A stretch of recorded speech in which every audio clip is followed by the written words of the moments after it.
পাড়ে। এই নদীর পাড়, স্নিগ্ধ যে জল, যা আমাদের মনকে পার করে তোলে। পাখির মনোরম কলহ, যেটা পাখির ডাক আমরা শুনতে পাই না সচরাচর। নর্মালি প্রাকৃতিক পাখির ডাক তো আমরা ভুলেই গেছি। আমার এই ছোট্ট ভাইটার কিন্তু জল দেখে খুব পছন্দ হয়েছে। ও নেমে যাচ্ছে নিচে জলে হাত দেবে বলে।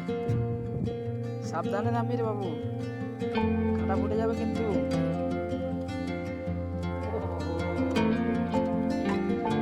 ওর এই গাছটা দেখে খুব খুশি হয়েছে। গাছের ডালপালা সরিয়ে দিয়েছে, টানাটানি হচ্ছে। ও আচ্ছা, না, ফুল পাড়ছে গাছের থেকে। এটা অ্যাকচুয়ালি বাবলা গাছ, এর গায়ে কাঁটাও থাকে কিন্তু। এটা একটা বড় বাবলা গাছ।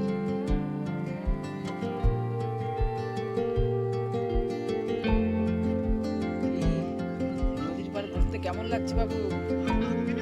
ভালো লাগছে তো? আবার কিন্তু অনেকদিন পরে আসবো।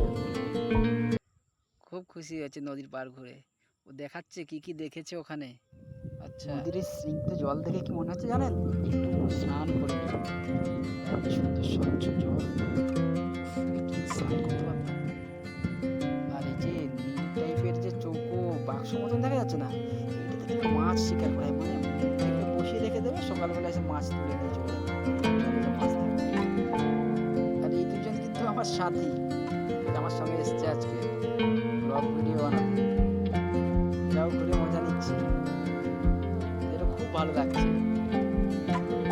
এতক্ষণ আমার সঙ্গে থাকার জন্য সবাইকে ধন্যবাদ। আমার এই ছোট্ট ব্লগটি কেমন লাগলো বন্ধুরা, সবাই আমাকে কমেন্ট করে জানাবেন। যদি ভালো লাগে তো আবারও আপনাদের সামনে এমন ছোট ছোট ব্লগ আমি উপস্থাপনা করব। পাশে থাকবেন, সঙ্গে থাকবেন, চ্যানেলটি সাবস্ক্রাইব করে দেবেন। ধন্যবাদ সবাইকে।